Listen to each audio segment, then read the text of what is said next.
როგორც დიდი ჯორჯ ვაშინგტონი იტყოდა, სოფლის მეურნეობა ადამიანის ყველაზე ჯანსაღი, ყველაზე სასარგებლო და ყველაზე კეთილშობილური საქმიანობაა.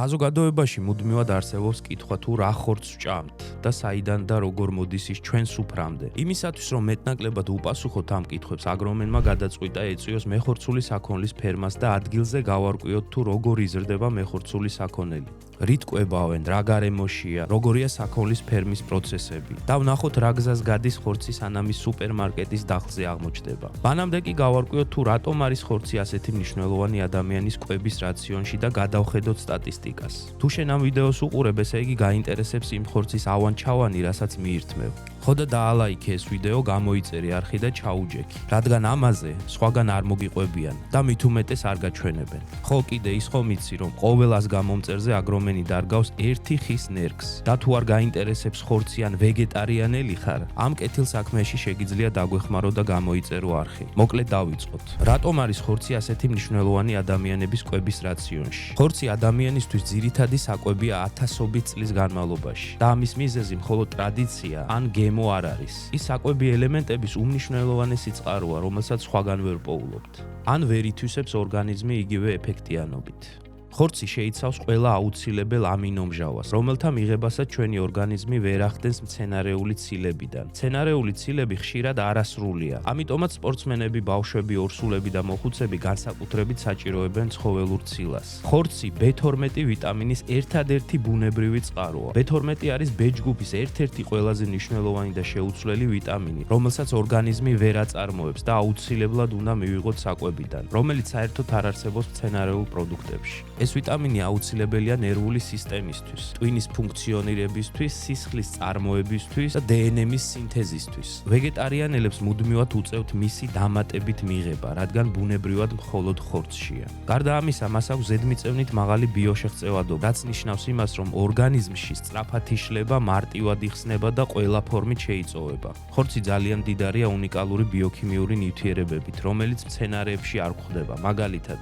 კრეატინი ძალის გამძლეობის და ტვინის მუშაობისთვის, კარნოზინი ანტიოქსიდანტი, რომელიც იცავს კუნთებსა და გულს, ტაურინი ნერვული სისტემის და გულის მუშაობის მხარდამჭერი. ეს ნივთიერებები პირდაპირ აძლიერებს კონცენტრაციას, ენერგიას, ტვინის შრომის უნარიანობას და ფიზიკურ ძალას. სოფლიოში დაახლოებით 1,4 მილიარდი მეხორცული საქონელია, ხოლო სოფლის მეურნეობის თითქმის 40%-მდე ღირებულებას სწორედ მესაქონლეობა ქმნის.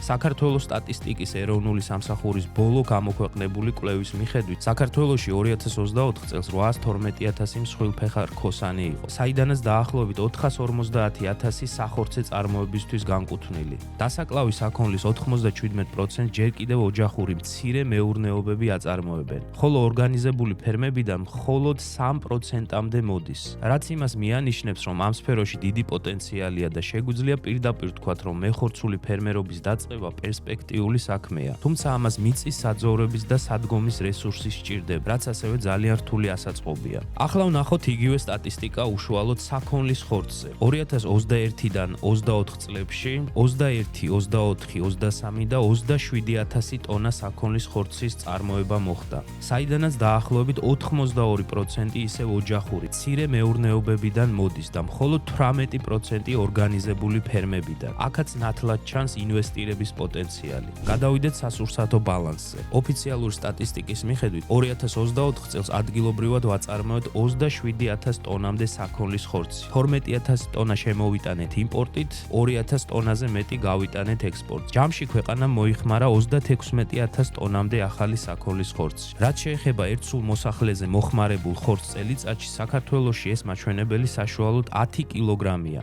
ეს რომ გავიგოთ კარგია თუ ცუდი, გადავხედოთ მსოფლიო სტატისტიკასაც. იგივე მაჩვენებელი ჩრდილოეთ ამერიკაში 40 კილოგრამია, სამხრეთ ამერიკაში 45, ევროპაში 25, აზიაში 15, ხოლო აფრიკაში მხოლოდ 2 კილოგრამ ხორცის ჭამას ახერხებს წელიწადში ერთი ადამიანი. ფასების დინამიკას რაც შეეხება, ასევე ოფიციალურ სტატისტიკას თუ ვენდობით, 2024 წელს საქონლის 1 კილოგრამი ხორცის საშუალო ფასი იყო 24.44 ლარი. ასევე წლების მიხედვით დინამიკაში თუ დავაკვირდებით, ფასი ყოველწლიურად იზრდება. ჯამში 2021 წლიდან 2024 წლამდე საშუალო ფასი გაიზარდა 28%-ით. თუმცა წლევანდელ ფასებს თუ გადავხედავთ, ზრდა გაცილებით მეტია, რაც იმაზე მიუთითებს, რომ არსებობს მიწოდების დეფიციტი და შესაბამისად, როდესაც მიწოდება ჩამორჩება მოთხოვნას, ფასი ბუნებრივად იზრდება.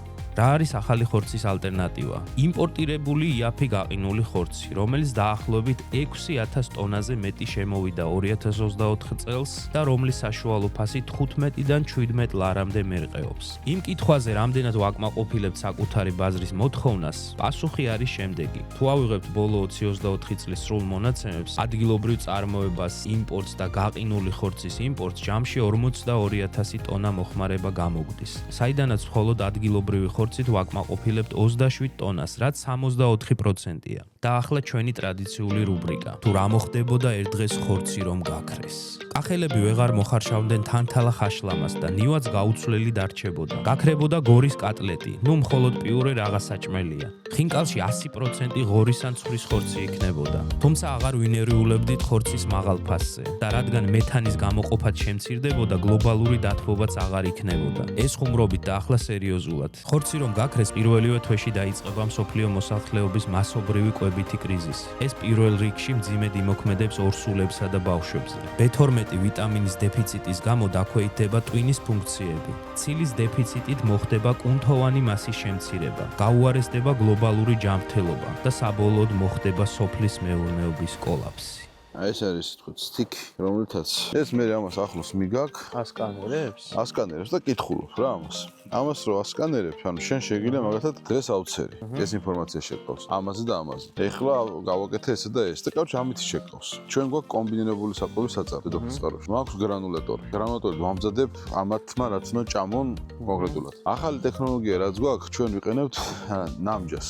ნამჯას და საკვებს ურევთ ერთმანეთში. აუ კომბინირებულს ოღონდ მცირე დოზით. ძირითადად იქ ნამჯა არის გადავწყვეტ. აი თივის პრესები იქ არის. ნამჯა არის და კომბინირებული საკვები. კომბინირებულ საკვებში რას ურევთ? კომბინირებულ საკვებში გვაქვს ხორბალი, ქერი, siminდი, მე ქერს ვიყენებ აუცილებლად. კომბინირებულში მე როცა გულისხმობ, ან ბევრი რაღაცა იქ რა არ არის მარტო მარცვლეული და შემდეგ. არ ვიყენებ და არაფერს შეაბჯდება ანტიბიოტიკები, გარს ჰორმონები.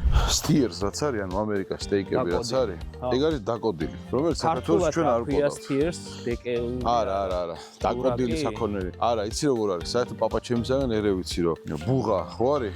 ბუღა დასაკოდი და ხარები არის დაკოდილი. ხარები არის როგორც ის გამწევზალად რო იხმარებოდა ისა და აღქმული გაქვს რომ დიდი ცხოველი უნდა იყოს ეს ხარი რა. პაპაჩემისგან ეგრე ვიცი ყოველ შემთხვევაში. ეხა ესენი აქედან ამათი ასაკი არის დაახლოებით 5-6 მაქსიმუმ 7 თვე. აი ხა ეს საქონელი რომელიც ეხა მე შეგეუნები სადაც არის 7 თვის. ეს რა ჯიშია? ესენი აქაურებია, ჩვენებია, აქ არაფერი განსაკუთრებული არ არის. უბრალოდ არის პაპაჩემმა და მამაჩემმა თავის დროზე ნინო წმინდაში და იქით რომ ცოტა მაღალდანიანი საქონელი იყო. ისინი იმას ქნის რა და ჩვენ ეხა მე მაგათად ყავს ლიმუზინიც, ბუღაც ყავს შეშვებული. ლიმუზინი სადაურია? ლიმუზინი ფრანგულია. ყავს ანგუსის ბუღაც შეშვებული. ჩვენი მიმართულება არის სახორცე მიმართულება. ჩვენ არწველი. ანგუსები ყავს ზრდასრული? არა, ცალკე ანგუსები არ ყავს. ესენი აქ არის სულ ყველაფერი ჩვენი არის ქართულები. ხარ ეხა დედლები და ეს დეკეულები გაცილებით გემრიელიც არის კიდე ხორცი. უბრალოდ მათი დიდი ხნით გაჩერებას აზრი არ აქვს, იმიტომ რომ მერე ცხიმს გაიგებს. ესენი არის, რომელიც დაახლოებით 1 წელიწადში უკვლავ ამას. დაახლოებით მე ვაჩერებ სადღაც, ანუ მე ვაკეთებ ამას სასწორის მიხედვით. თუ წონი და წონამატი აქვს და იწონება და წინ მიდის საქმე და შესაბამისად ვიცი იმ დროს რამდენს ხარჯავ კომბინირებულ საკვებს, შესაბამისად ამას ვაჩერებ და აბა მიდი ბიჭებო და აბა თქვენიცით. ამათი ასაკი არის დიდად მნიშვნელოვანი. ესენი რახან არიან ეხა პატარები, ამათი კუჭის მოქმედება მე მაძლევს იმის საშუალებას, რომ რაც შეიძლება მაღალი პროტეინიანი საკვები მივცე და კონვერსია ამას აქვს უკეთეს. ანუ ჭამს უფრო ნაკლებს, ვიდრე ამასთან შედარებით გადაბერებული. და საქართველოს შე რო წახვიდე ახლა ბაზარზე და იყიდო, ხა ესე ხო ჩემებია და მაგიტო ვიცი რა. ასეთ საქონლეს ამ წონისას რო ყიდულობ დაახლოებით იქნება წილის უკვე. ანუ ჩემთვის ეგ არის გადაბერებული. მაგიტოა რომ დღეს საქართველოში ქართულს თუ რამის ვიყიდი, ყიდულობ აი 200-250 კილო, რომელიც აი ასაკით შეიძლება უშვებ იმას რომ წელისა არის და 2-3 თვეში, 4 თვეში, მაქსიმუმ 5 თვეში უკვე უნდა. აი ღია ტიპის ახლა ამ ფერმას ასაც ხედავ, მე დავიწყე პირველად 8 წელს. 8 წლის წინ ბოდიში. ყოველთვის ქონდა სულ ამაზე პრობლემა, რომ აი დაგეხოცება იმას. ეხლა უმეტესობამ დაიწყო უკვე ამაზე გადამოდი. რატო დაგეხოცებაო, მიზეზი რა? სიცივეო, ისაო არ მოიმატებს და ამ შემდეგ, მაგრამ არ არის ეგრე, იმიტომ რომ სხვილფეხარ ხოსან პირუტყვის იდეალური ტემპერატურა არის დაახლოებით 7 გრადუსი. ამაზე ქვევით პრობლემა არ აქვს, ამაზე ზევით პრობლემა არ აქვს, ოღონდ ზემოთ პრობლემა აქვს უკვე +25 გრადუსის ზევით. სიცხეში უკვე აღარ ევასება. ქართული საქონელი მაგას ვერ გაუძლებს. აჰა ბატონო აქარი. ყაზახეთიდან ჩამოვიყვანე, ყაზახეთიდან რო ჩამოვიყვანე, 7 დღე ღამე ვიყავით გზაში. წარმოედგინე რა, -17 გრადუსი იყო რომ დავტვირთე. ეხლა -17 გრადუსზე იმათ იფერმაც იყო სულ ღია. იქ არაფერი მოსდის, თან იქ ქარები უფრო მეტად არის. აი, ჩემთან რატო ვერ უნდა გამომივიდეს? ყველაფერი ნანახი მქონდა, მე YouTube-ზე უყურებდი, იმაზე. პრაქტიკაში ხო არ ქონა. მეც ეხლა შაშინებული ვიყავი რა, თლად ეგრე თავს ვერ ავდებდი, მაგრამ ლამის ერთი თვის წინ ვიყავი ამერიკაში პირველად და იქ ვნახე უკვე ის რასაც ეხლა ვაკეთებ. ეს ყველაფერი ვნახე უკვე იქ როგორ არის წლების წინ და დიდი ხნით ადრე კიდე გაკეთებული. აი ხა მაგალითად აი ეს დიდი საქონელი, რომელთანაც აქედან ზოგი უკვე 500 კილოსაც გადაცდენილი არის, ზოგი 600 კილომდე ახლა ის არის 550 კილო. არის რა რამდენიმე უკვე 600 კილოებზე ეთამაშებიან.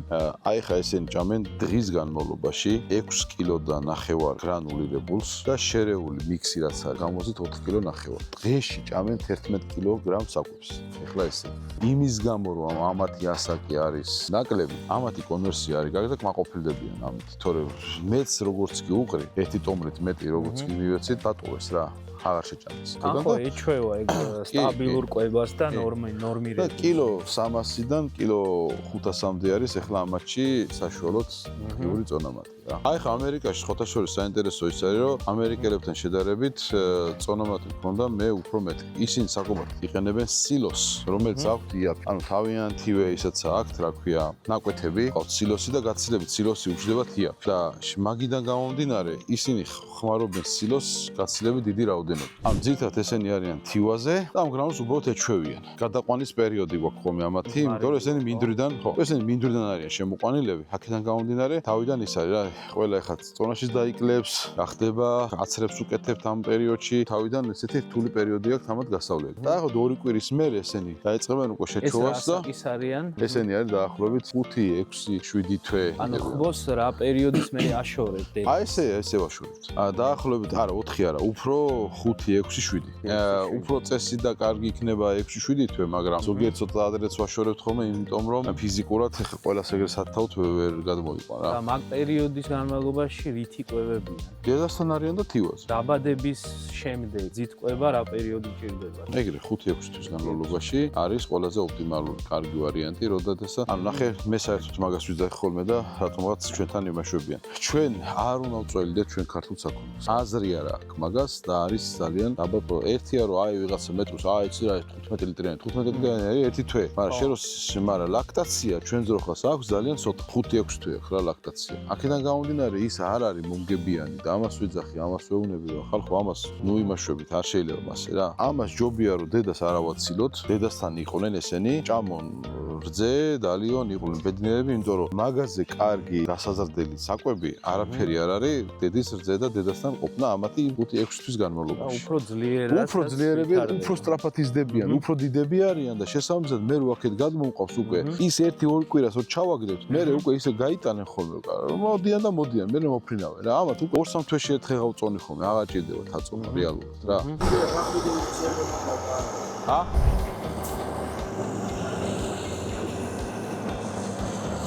ა აი ეს არის ჩვენი კომბინირებული. ეხლა ოღონდ ეს არის კომბინირებული, რომელსაც ურევთ იმაში. რა, იმიტომ მარტო ნამჯას ისე გემილეთ არ შეჭამენ ესენ და ამას ურევ ემაში, ისინიც ბედნიერი ჭამენ. ოღონდ ეს ეხლა ცხვილით შეიძლება. გრანულიც ფაქტიურად ჩათვალე რომ იგივეა, ყოს არის დაგრამლებული რა. სამუშაოდ გრანული არის უფრო ადვილი. დანაკარგიც ნაკლები ექნება გრანული. ეგ თავისთავად. ეხლა ვაფშე სხვაზე რა ხდება? შარშან იყო ძალიან ისეთი სიტუაცია.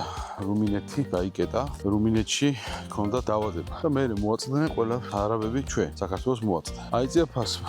წელს აღარ არის. თუმცა რუმინეთი წელიწადში ყიდის დაახლოებით 3 მილიონამდე ცხვარს. და ჩვენ რამდენს მაქსიმუმ 300-ს. აი ეს არის მთავარი, ეხა შენაც გაინტერესებს საქონლის სასწორი, რომელსაც სამწუხაროდ ბევრი არ იყენებს. საქონელში დღეს ჩვენი ბიზნესის პრობლემები რაც არის, მთავარი მინუსი არის, რომ არავის არ აქვს აღრიცხული და გაკონტროლებული, რაზე მიდის საერთოდ ლაპარაკი. მეთქი აი რამდენ საჭმევ რო ვეკითხებოდი რა. ლაფათკა და ნახევარი. ერთხელ ხო შეიძლება რომ აწწონო, რომ თქვა რომ აი ეს ლაფათკა და ნახევარი რამდენი კილოგრამი. ნახევარს გიქ. სიტყვაზე ხო რა, რაღაცა ამოუხსნელი. ნახევარი. ეგ არის, რაღაცა ამოუხსნელი განზომი. აი ხო აქ მაგათად ამერიკელებს აქვს პაუნდები, ევროპაში გვაქვს კილოგრამები და იქ არის ლაფათკა და ნახევარი. მე და ხა ლაფათკა და ნახევარი როგორი საზომია რა, ხალხურია.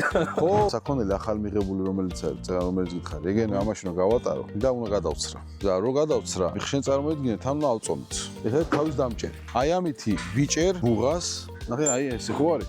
შემოვიდა ამითი ვიჭერ ბუღას, ვაფიქსირებ, რომ ამან არ გაუშვას, არ წავიდეს, არ დაიწყოს მოძრაობა, ვეტექიმი ამას უკეთებს უგენებს ადგილად. ო, პროცედურებს გაატარებ რა. ასევე აწონის დროს. აი ესაც ესე იხსნება და იკეტება რა. ანუ ეს არის დამცავი რომ არ გამიქცეს რა. რომ ამას უყენებ, ეს გეუნებ წონას რამდენი არის. მე ეს უკვე დაფიქსირდება, ეს იქნება დაკონექტებული უკვე ამის თავთან და ეს უკვე ამის წონას მეტყვის მომიტას ამაში. ბაზაში უკვე შეაგდებს რა მაგას რა. მიუთითებ რომ მაგათად ავცერი თურქულზე, რომელ საქონელსაც და ამაში რომ ვატარებ, ახლა წერ წონასაც დამიფიქსირებ, ახლა თურქულზეაც რასაც დამიფიქსირებ, რომელ დღეს გავაკეთე, რომელ წუთს. აი მანქანებს რო ვინკოდები აქვს თავისი ისტორიით, ეგეთი სისტემა რა, მარტივად რო აუხსნათ ძროხების ვინკოდებს ვაკეთებ ეხლა. ძროხების და ცხრების ვინკოდები იქნება. ეს ეხლა აი ამ ხელა ბუღები ხო 600-700 კილოები ამიწონია. რო შემოდის და რო ეჯაჯგურება, უხეშია და კავშირი დაღეჭავს. და ამიტომ ეს არის საჭირო ყარი იყოს რა. აბა ბუღას როგორ აცრი ამის გარეშე? ფიზიკურად შეუძლებელია. შანსი არ არის. ანუ ვიღაცა რომ მეუნება რომ აი ავცერი, ანუ მამატყუებს რა, გამორიცხული. დღეში 2 ბუღა და 2 კაცი კიდე ტრავმატოლოგიაში. ხო, და ის ხო რა. ანუ შენ ალბათ ნახავდი, დაბმული საქონელი არის ჩვენთან რო აბავე. ეს დაბმული საქონელი არის ყველაზე არასწორი. თუმ არის არასწორი. ისევ და ის დაბმულზე რომელზე იძა მერძეულზე თუ მე? არა, მე ხარ სულს რო აბავე რა. გინა მერძე, ხო, აბა რა. ეგ არ ვიცოდი. რა სამ, კაცო, თელ საქართველოს მაღაზი არის. ხო. სულ მაგას ვლაპარაკობ, რომ არ შეიძლება მაგაგეთი.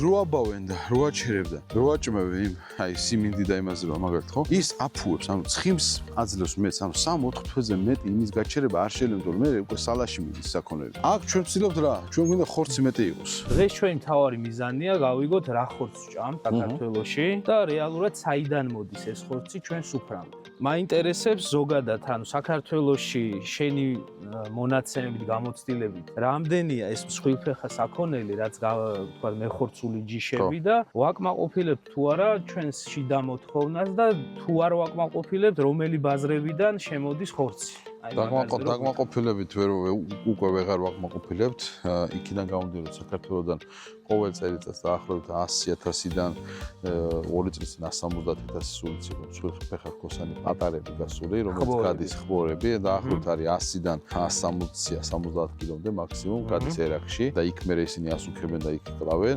შესაბამისად ჩვენ უკვე დეფიციტი გვაქვს დასაბნელი საქონლის, ანუ დასუსხებელი საქონლის და მაგიტო რუსეთზე ვართ უკვე ჩამოგიდებული რამდენი ბოლო 2 წელიწადია აქტიურად და იქიდან შემოდის საქართველოში ცოცხალი საქონელი, რომელიც იკვლება აქ, ასევე შემოდის უკვე ხორცად დაკლული საქონელი, რომელიც გაცილებული ეძახიან, ესე ვთქვათ, რომელიც უკვე არაგაგენული რუსეთიდან და ბელარუსიდან. მან დაბეგრის თემები როგორ არის? ეგეთი იბეგრება ეგ საქონელი. საქონელის და ხორცის, ხო? საქონელის და ხორცის.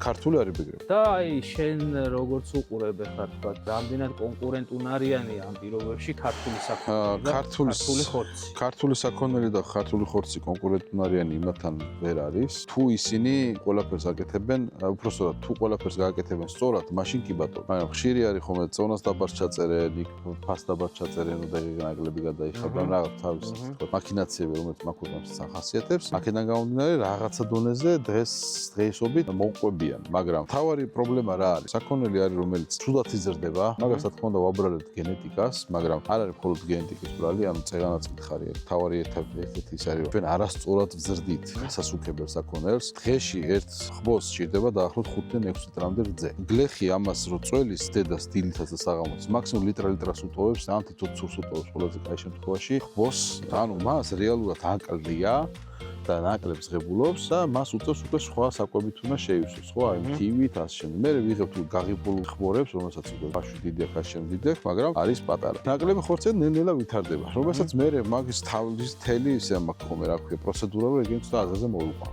რა, მაგრამ დიდი ხანი მას საქმეს არ ვაჩერებ. იმიტომ რომ გამოცდილება აჩვენებს, რომ მე მაგას 2-3 თვე და უნდა დაკლა, იმიტომ რომ აზრი არა. 2 წლის წინ იყო, ანუ 2023-ში იყო ექსპორტი 177,000 სული გავიდა და 52 თუ 53,000 სული შემოვიდა საქართველოში ცოცხალი საქონელი. ნედლი ხორცის ბაზარი მე რაც ვიცი დაახლოებით თბილისში სადღაც 300 სულს დღეში ჭამს. 1-300 სული დანარჩენი საქართველო. ანუ უხეშად ვთქვა 600 სულს ჭამს, მაგრამ ნახე აქ კიდე მეორე პრობლემაა. და ჩვენ რაოდენობას გვიცირებს. ხბოს ხორცი, რომელიც არის საქართველოში ძალიან პოპულარული. ანუ ეს ხბოს ხორცი არის ერთ-ერთი ცუდი რაღაცა, რასაც ჩვენ ვაკეთებთ ამ საქმისთვის. ხბოს რო კლავენ, თქვა არის 35-40 კილოგრამი კარკასი, ხო?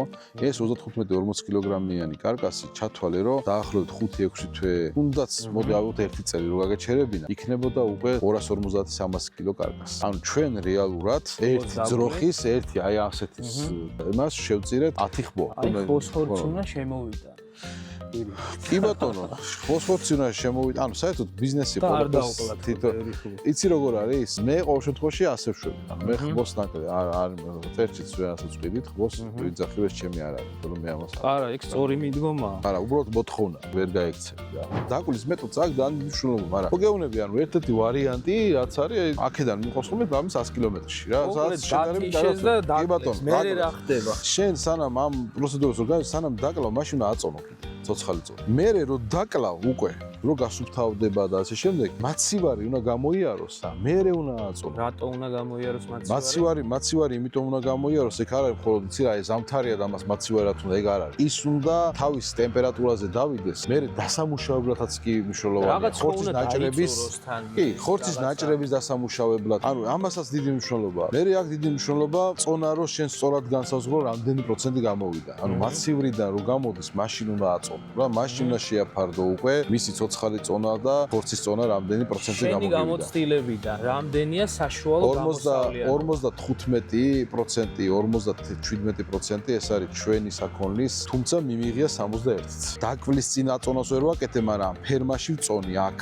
ანუ სანამ მიყავს სასაკლაოზე, აქვე წონი და მე აქვე წონი და მე ვაკეთებ იმას უკვე იმ პროცედურას. ან როგორ ვაკეთებ ხომ იცი, იმის გამო რომ ვიცი რომ იქ დიდი ხანი არ გამიჩერებენ ანუ სასაკლაოში. ამიტომ ჩვენ აქ რო დავაპირებ რომ აი დღეს უნდა დავკლა, ის დილით გადმონყავს ცალკე, რომ მარტო წყალი დალიოს, მერე შემყავს სასწორზე და ისევ თვითონ მანქანაში. რო დაკლავ და მაშინ ვერ ვაწონ, ეგრე არ არის, იმიტომ იმას 3-4 კილოგრამი ყოველთვის აქვს, რომ საქართველოში 48 საათი გაქვს ხორცის მაღაზიაში რეალიზაციის ვადა. მაგას ეგ ვაკეთებენ რომ აი წონაში არ დააკლდეს, ხასავს, მაგრამ რეალურად ეგ არ არის სწორი. იმიტომ რომ ყველაზე სწორი არის ერთი კვირა მაინც უნდა დამწიფდეს ხორცი.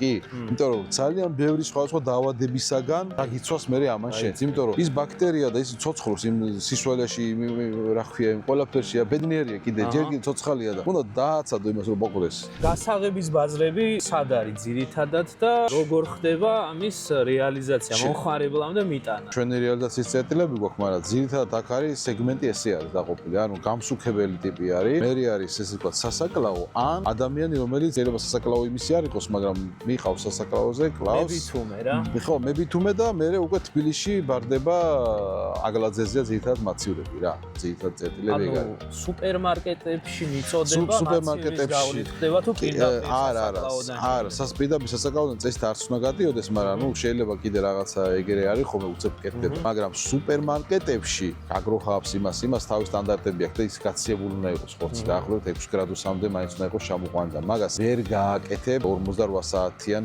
გრაფიკში, ანუ რეალურად მაგიტოა სასაკლაოშიც მაგაზინს იმაში მიმყავს ხოლმე, რომელშიც აქვს 5 დღიანი ვადა. მე რო დავკლავ მეორე დღეს კი არ გამოდი, იმის შემდეგ დღეს გამომაქვს მასივრიდან. ეხლა დავიწყეთ, ეს ცოტა ახალია, შეფუთული ხორცი. აჭერს ფუთავ ფარშსაც, ფირებია, რომელიც თვითონ ეს დანადგარი იქვე აკეთებს ზომაზე და არის ტრეიჯივით უკეთ. კი ბატონო, ოღონდ მაგას არა ვაკუუმი. არა ვაკუუმი არა.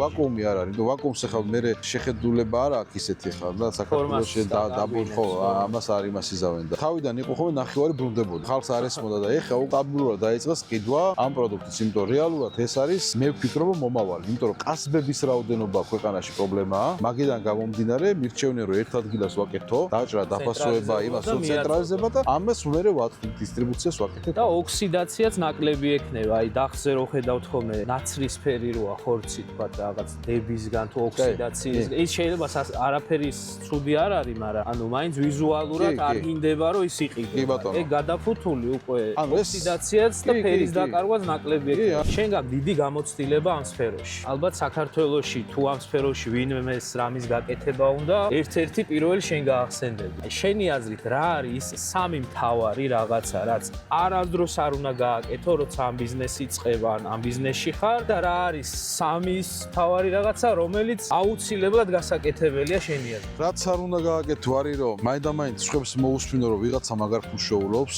ეს ერთი. იმიტომ რომ შენ ძალიან ისეთ ხიბლში ჩავარდები და გონია რომ ყველაფერი ძალიან ადვილია. მე აი ფულს მივცემ და იქ ჩემი ბიძაშვილი ამას გააკეთებს. ანუ შენ უნდა იყო. შენ უნდა იყო. არასწორად დაგეგმილი მეურნეობა არ უნდა გააკეთო. ჯობია რომ ამაში თუნდაც ფული დახარჯო, დრო გაახარჯო, დაინახო მინუსები და ისე გააკეთო, ვიდრე აი იცი რა რაღაც აყვე წევანდელის თქმის აიღო ხმებს, მაგრამ შენ თვითონ არ გესმოდეს და ამას აკეთებდი. რა უნდა გააკეთო? პირველ რიგში გამოცდილება შეიძინო. ეს არის გამოცდილება, რომელიც შეიძლება ვიღაცასთან წახვიდე და თუნდაც არასწორი გამოცდილება ნახო. ანუ ის ვიღაცა რაღაც არ არის იდეალურად რომ ყველა იდეალურად აკეთებს რაღაცა. ანუ სხვაად შეიძლება სხვანაირი გადაწყვეტა ქონდეს პროცესების. ანუ შენ ეს უნდა გააკეთო. შენ თავზე უნდა ისწავლო. ამას ჯობია რომ სხვასთან ისწავლო და სხვა გამოიყენო მაგაში შენს მასწავლებლად. მერე გადადგა ეს ნაბიჯი. იანი საკუთარ შეცდომებზე სწავლოს, მაგრამ ბრძენის ხუიზე.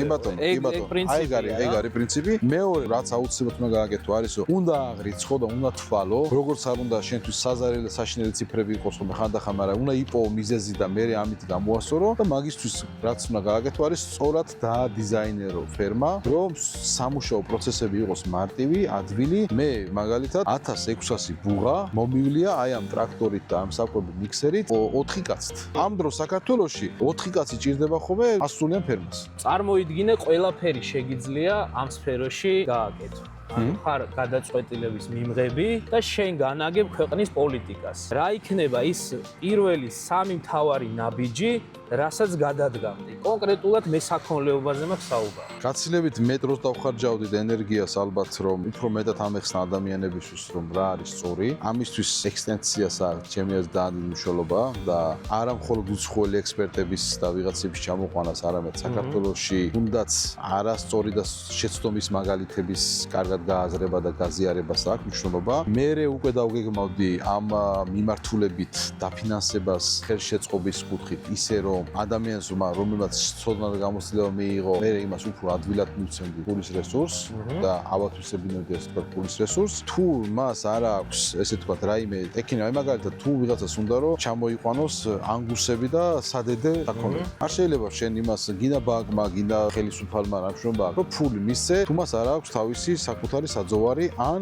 მინიმუმ 1-8 წლიანი იჯარა მაინც არ აქვს საძოვარზე. საძოვრის გარეშე დედა საქონლის შენახვას აზრი არ აქვს. შენ ვერასდროს იმ ციფრებზე ვერ გახვალ რომ შენ ოპტიმალური და ვიღაცა ყოველთვის გაჯობებს. მნიშვნელობა აქვს ამას სადაკეთებ ამ საქმეს. ტერიტორიას აქვს მნიშვნელობა. ეხლა მაგათაც ვიღაცა რომ მითხოს, აი მე ცირა ნინოწმინდაში უნდა საქონელი გავასუქო. აი კიდე აი რაღაცას დაუშვებ, რომ ცირა ნინოწმინდაში ადრო საქონელი მოაგროვა და საკვები აიტანა. მაგრამ თუ ვიღაცამ უნდა მითხოს, რომ მე აი ხევსურეთში უნდა გავაკეთო, დიდი ბოდიში მაგრამ ხევსურეთში ეგ საქონელი არის. საქონელიც უნდა მიიყვანო საიდან. საკვები უნდა მიიტანო და ხორცი უნდა გაყიდო და ჩამოიტანო დაბლა ქალაქში. ანუ შენ ვერასდროს ვერ იქნები კონკურენტუნარი და ოპტიმალური. IAPI აგროკრედიტიც ისიც ძალიან კარგია, მაგრამ ადამიანებს ცუდუნება უჩნდებათ და იწყებენ საქმის კეთებას და მე ვაი, ამიტომ მე ჯერ ადამიანს ვეტყოდი რომ ეცია შენეთი 9 წელიწად ერთ სადღაც იმუშავე ფერმაში. მოდი მე მაო გენაცვალო ჩემი თავი გინა 100 მილიონი თუ ჯდება, მოდი 500.000 გაჩვენე. მილიონი ჯდება და ეგრეთ არხენა კაც 100.000 მე ის 100.000 და დაკარგულია. რა მნიშვნელობა აქვს შენ დარგში არაფერი არ გამოგისწორდება. როგორც ვიცით, ზოგადად სოფლიოს მასშტაბით რო შევხედოთ, სამხრეთ ამერიკა არის ერთ-ერთი ყველაზე დიდი მომარაგებელი სოფლიო ბაზარზე საქონლის ხორცის რო ავიღოთ კონკრეტულად იქ ნუ ღორიც არის, ქათამიც არის, მაგრამ კონკრეტულად საქონლის ხორცი ავიღოთ, ხო? შენი გამოცდილებით, რას აკეთებენ ეგენი? ნუ გარდა ბუნებრივი რესურსებისა და ტერიტორიებისა, ეგ ერთია, მაგრამ რას აკეთებენ განსხვავებულად, რასაც ჩვენ არ ვაკეთებთ? ან რა შეიძლება მაგათგან ვისწავლოთ, თუნდაც ამერიკელებისგან, რომ ჩვენი მასშტაბის ქვეყნისთვის გამოსადეგი იყოს? პირველ რიგში რაც შენ თვითონვე აღნიშნე, ეგ არის ბუნებრივი რესურსები. ანუ საძოვარი, მიწა, იმის საშუალებას გაძლევს, რომ გაცილებით მეტი საქმე მიყავდეს. მეორე ის არის, რომ ეხლა მაგალითად ამერიკაში რო ვიყავი, იქ ერთი ქართველი ბიჭი არის, გიორგი მეხრიშვილი, მუშაობს ანგუსების ფერმაში, ანგუსები ყავთ 600 სული. მისი მეპატრონე 75 წლის კაცი არის და ეს ბიჭი გულიან ამ 600 სულს. 600 სული ანგუსის დადოლება წარმოედგინე რამხელა დადოლებას, ანუ მოგება და ხმორების მიღება. ანუ განაყოფიერება ბუღები ყავთ, მაგრამ ამის მიღება იქ რაღაცა ხოც მოვლა ხონდა, ხო და ამას აკეთებს ორი კაცი. აი, თავარი თემა ის არის, რომ ოპტიმიზაცია უნდა გააკეთო, მაგრამ ამ ოპტიმიზაციაში შენ ხელო შეგიწევს ბუნებრივმა პირობებმა. იმას არც ნადირის ეშინია ისე, არც ისე. ჩვენთან აბა მოგპარავენ, იმას გიზავენ. ამ დროს სამუშაო ძალა არის ყველაზე მეტი პრობლემა ჩვენთან. გინდა არ გინდა უკვე მეტი ადამიანი, ანუ ხალხი ჭირდება და ეს ხალხიც ან თვითონ ეს ხალხი მოგპარავს, ან ვიღაცა გამლელი მოგპარავს, ან თუ არ ეყოლება, ან გელი შეგიჭამს.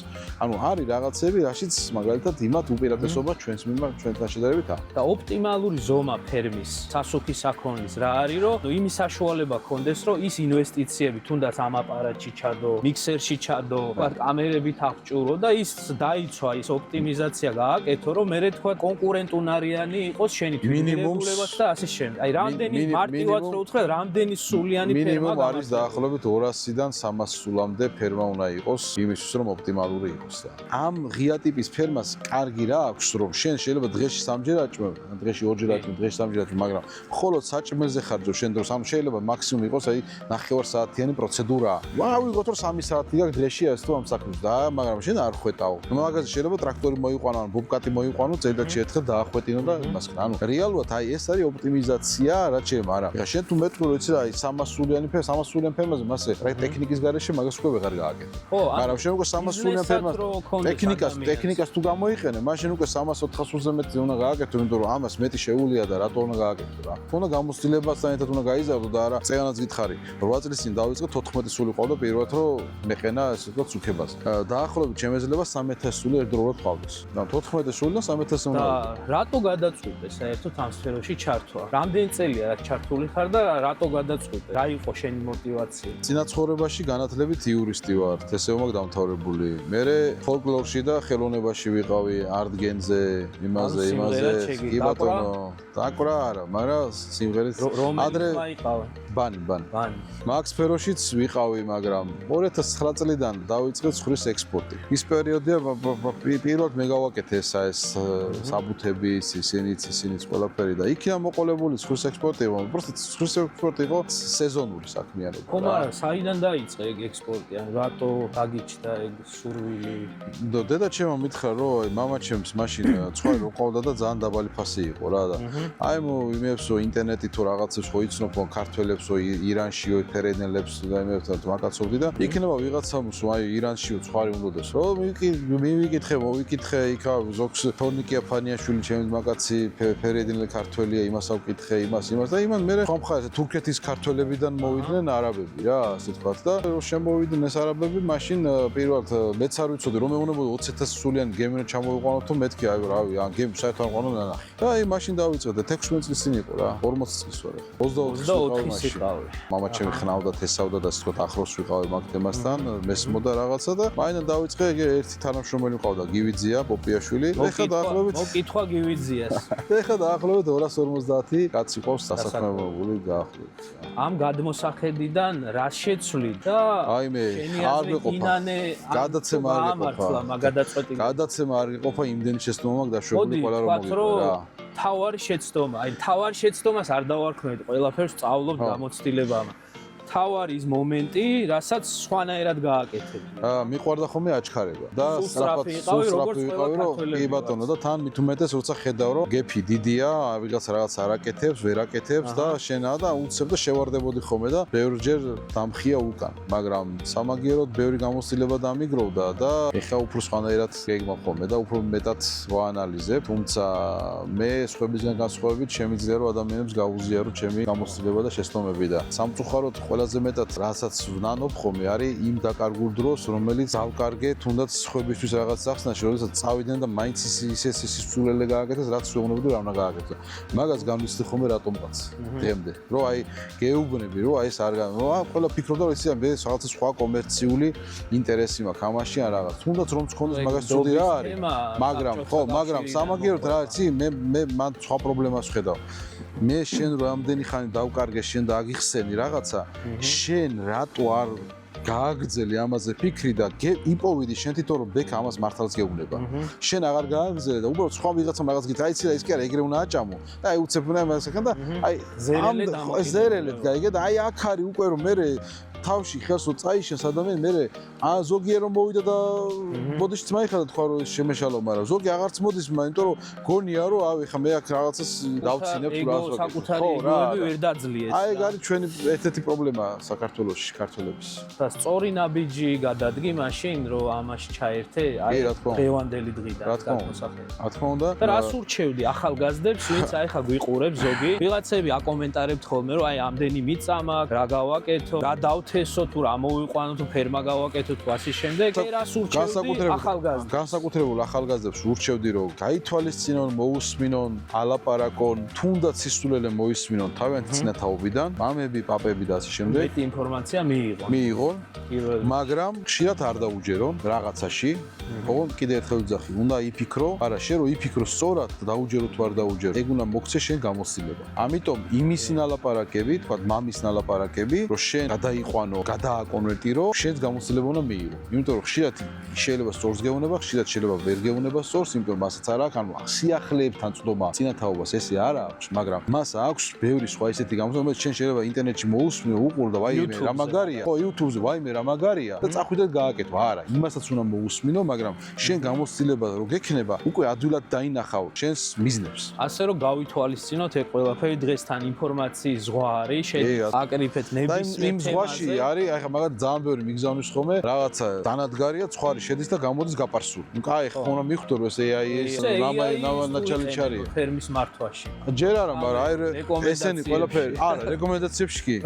მაგ ხოლმე ეგეთი მომენტები, იმიტომ რომ რაღაცა უკვე რო ვეღარ ავხსნი რაღაცას, მე არა, იქაც რა არის, ციან სწორად დასმა, კითხვა როგორ უნდა დაუსვა, რომ იმან სწორად გიპასუხოს და გაანალიზო, ეს შენზეა დამოკიდებული. ამიტომ ეგრე არ არის, რომ იმას უთხრა, რომ აი ძროხა როგორ უნდა გავასუქო და გეტყვის ესეთ რაღაცას, რომ ვაფშე ვერ გაიგებ საერთოდ რა გითხრა. ხო და შენ შეგვიძლია შექმნა კონსულტანტი, მაგალითად ChatGPT-ში, ამეცადინო, შენ ენასაც ისწავლის და მე კითხავ ხოლმე რა, რაც მეტ ინფორმაციას მიცემ და დრო გავა, მე მარტივად გილჩევს რა, შენ რომ ტვინი აღარ დაიღალო რა, შენ რომ გადაღლილი და ვერ მან პრობლემა რა არის?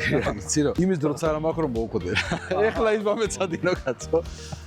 შენ ახლა ისეთ პროექტებს აკეთებ, რომ მე მგონი რომ აქ თემასაც დაალაგებ ოპტიმიზაციას და ასე შემდეგ, ავტომატიზაცია. ანუ ახლა აქ არის ტექნიკური რაღაცები მაქვს ჯერ მოსაგვარებელი. ამას რომ იმას ვიზავ, მე დავიწყებ უკვე IT თამაშებს.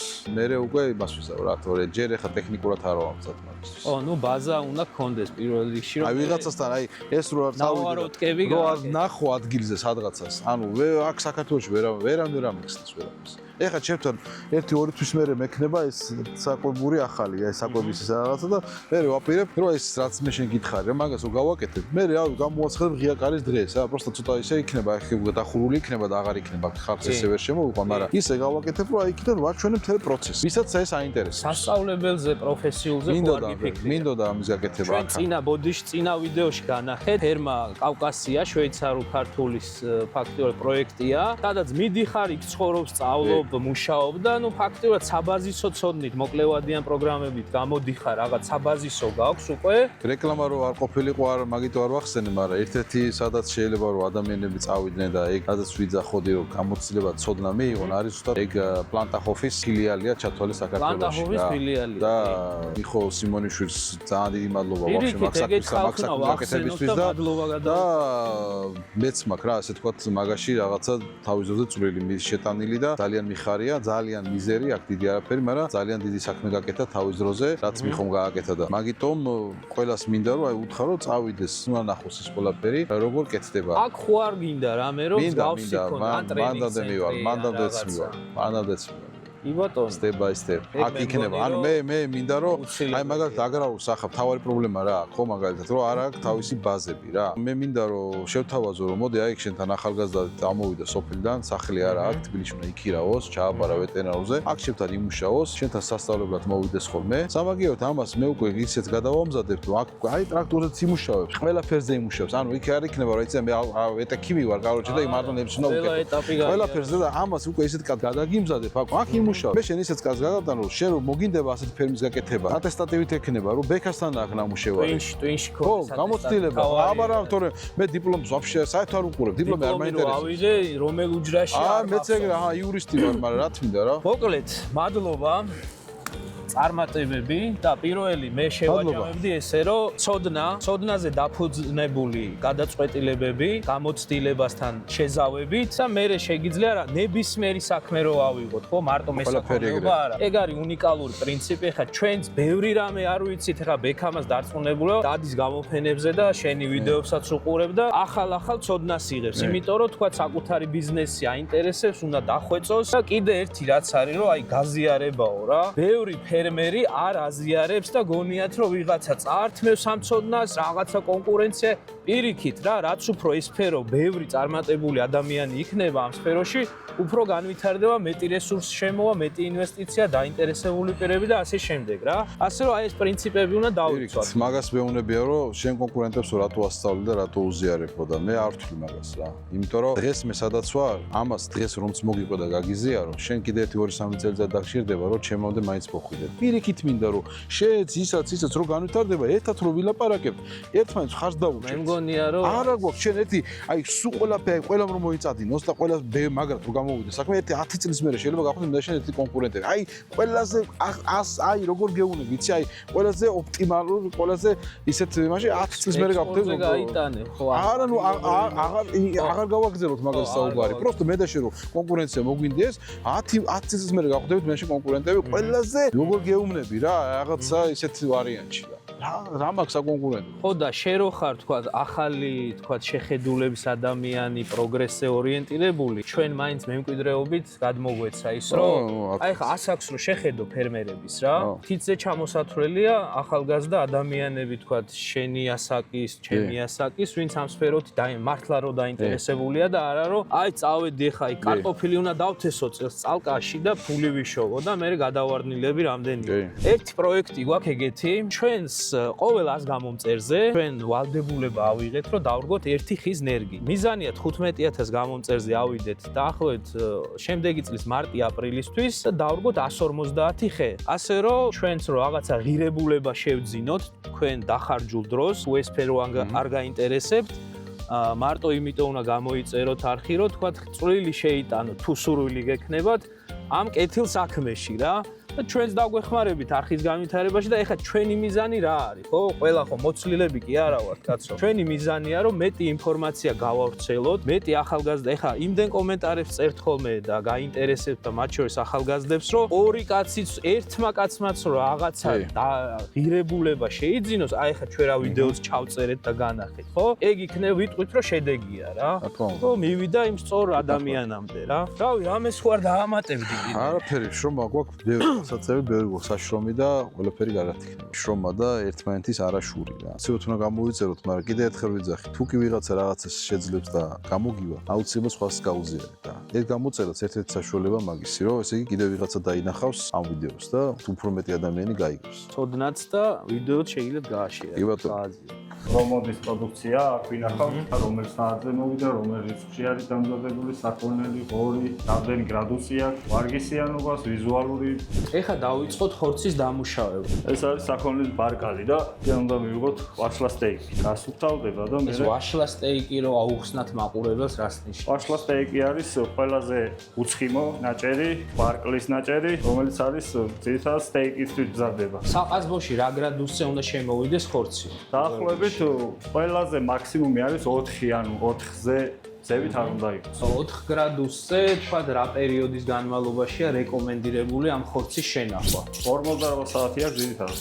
48 საათში ეს ხორცი უნდა გადამუშავდეს ესე რომ ვთქვა. 48 საათი. და გატარებული ფარში არის 6 საათი. ყოველ 6 საათში ახალი ფარში უნდა გატარდეს. ხორცის დამუშავების დროს რა არის მთავარი? რა უნდა დავიცვათ? ანუ რა თქმა უნდა პირველ რიგში ჰიგიენური ნორმებიდან გამომდინარე. უნდა გვეცვას აუცილებლად ეს ხელთათმანი, უნდა იყოს სუფთამაგი და უნდა იყოს ინვენტარი სუფთა და თავსაბურავი ყველაფერი და უნდა ვიცოდეთ ცნობ და ბასრი დანა, ხო? დანა აუცილებლად. როგორ უნდა გავარჩიოთ ჯამთელია თუ არა ხორცი? ანუ კარგი ხორცს ყიდულობთ თუ არა, ეგ რო აუხსნათ მაყურებელს. ანუ რას უნდა მიაქციოს თქვა ხორცში ყურადღება? ფერის მიხედვითაც ვიზუალურად უნდა ვიცოდეთ ცნობა ანუ ხორცის რა. შავდება რა ხორცი, როცა უკვე გაფუჭებად იმაზე შედის რა, როდესაც ფუჭდება უკვე პროდუქცია, მაშინ უკვე შავდება. ფერს იცვლის, თვისებას იცვლის თვითონ ხორცი, ანუ წებოვანი ხდება და უფრო აი სიტყვაზე თითითაც შეგვიძლია რომ სინჯოთ, რომ ხელს რო დავდებთ, იქ უკვე ესე დარჩება ის რა ქვია, ჩაწეული ადგილი, ანუ თითის ისა და მე ის არის რა, წებოვანია, იწელება მეტად და უფრო სხვანაირი თვისებას იძენს. ეს არის მზა პროდუქცია ხა რომელიც ეს გადადის დახში. ეს ახლა აიწონება, მიიღებენ ამას შეუძლებლად აწონიან და დღევანდელი რიცხვი დაებრება და ჩაადებენ დახში.